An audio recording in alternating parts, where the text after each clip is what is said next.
We often look at a rotting apple or a pile of leaves as waste, something to be discarded. But in nature, there is no such thing as waste. There is only feedstock for the next cycle of life. This process is called composting. It is not just rotting, it is a controlled, scientific transformation. Today, we are going to dive deep into the biology and chemistry that turns your kitchen scraps into the gardener's ultimate prize, humus. So what exactly is composting? It is defined as the controlled aerobic decomposition of organic matter. Aerobic is the key word here. It means with oxygen. Unlike the smelly anaerobic rot that happens in a sealed landfill, true composting is a lively biological process that breathes. It transforms waste into a stable, nutrient-rich amendment that feeds the earth. Why should we bother doing this? The benefits go far beyond just making fertilizer. First, it diverts massive amounts of waste from landfills. In a landfill, organic matter suffocates and releases methane, a potent greenhouse gas. Composting prevents this.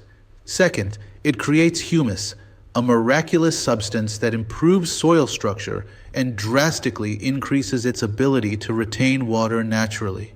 Composting isn't random, it's a recipe. To make it work, you need 4 essential ingredients. If you miss one, the process stalls or stinks. These 4 pillars are carbon, nitrogen, air, and water.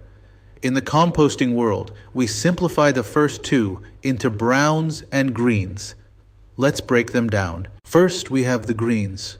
These are your nitrogen source. Nitrogen provides the protein necessary for microbes to grow and reproduce rapidly. Think of this as the bodybuilding food for your microscopic workforce. Common examples include fruit scraps, vegetable peelings, coffee grounds, and fresh grass clippings. These materials tend to be wet and break down quickly. Next, we have the browns. These are your carbon source. Carbon provides the energy fuel for the microbes to burn as they work. Browns also play a critical physical role. They provide structure and bulk to the pile, preventing it from matting down. Classic examples are dried leaves, wood chips, straw, and cardboard. The magic happens in the balance between these 2. This is known as the carbon to nitrogen ratio, or C-common ratio. The ideal balance for efficient composting is between 25 parts carbon to 1 part nitrogen, up to 30 to 1. If you have too much carbon, the pile sits there cold and breaks down painfully slowly. If you have too much nitrogen, the excess turns into ammonia, creating terrible odors. The final 2 ingredients are the life support system, water and air. Your compost pile should be as moist as a wrung-out sponge, roughly 40 to 60% moisture content. Without this, the microbes dehydrate and die. You also need oxygen. Regular turning of the pile introduces fresh air, which is vital for aerobic decomposition. Without oxygen, the pile goes anaerobic and starts to smell. Who is doing all this work? It is a diverse army of decomposers. The heavy lifters are the microbes.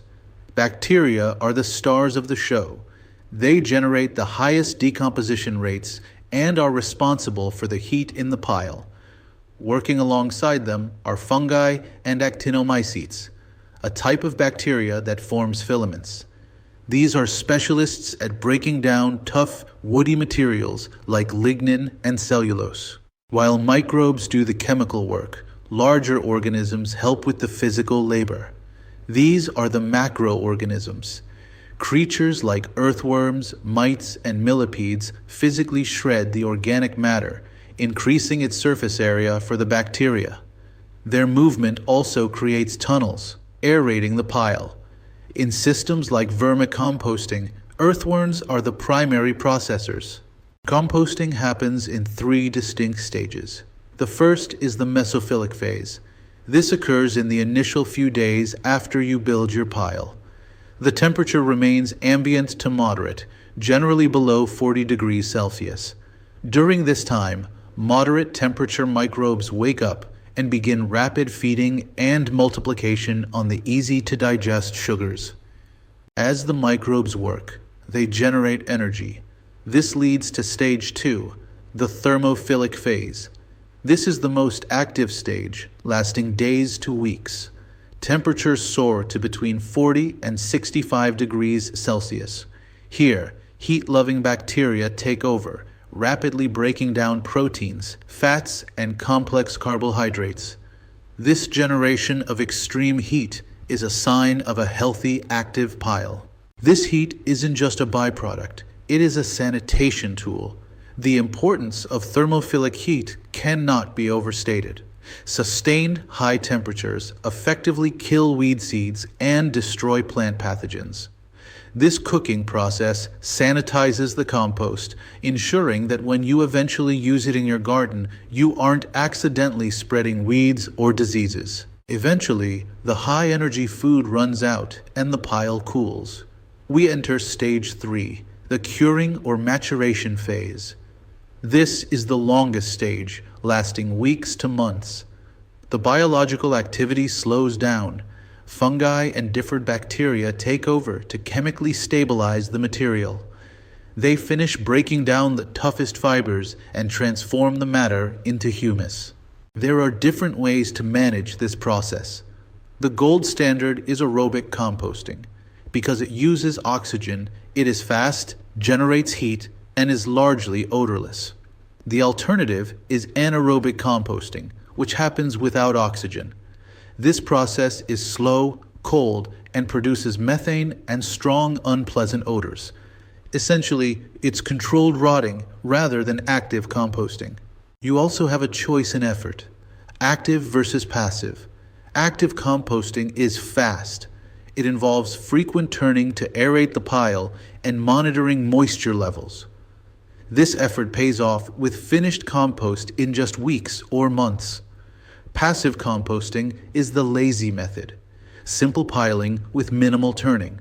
It works, but it is slow, often taking over a year to yield results. Even with the best intentions, things can go wrong. A common issue is a smelly pile. This almost always means anaerobic conditions have set in. It's usually caused by excessive moisture drowning the microbes or compaction cutting off airflow. The fix is simple. Turn the pile immediately to introduce air and mix in dry browns like leaves or wood chips to absorb the wetness. What if your pile is just sitting there, cold and inactive? This is a failure to launch. It usually means there is insufficient moisture for the bacteria to live, or insufficient nitrogen, greens, to fuel them. To restart the engine, add water until it feels like a damp sponge, and mix in high nitrogen materials like fresh grass clippings or kitchen food scraps. If you follow the science, you are rewarded with the final product: humus. This is stable, dark, organic matter. It is magical stuff. Humus can hold up to 90% of its weight in water, acting as a reservoir for your plants. It binds soil particles together and provides a slow, long-term release of nutrients. It is the difference between dirt and soil. Composting is more than a gardening chore. It is an act of ecological stewardship. It is about closing the nutrient loop. We transform what we call waste back into a valuable resource through a sustainable, circular ecology. By understanding the chemical and biological balance, we unlock the success of this ancient, essential process.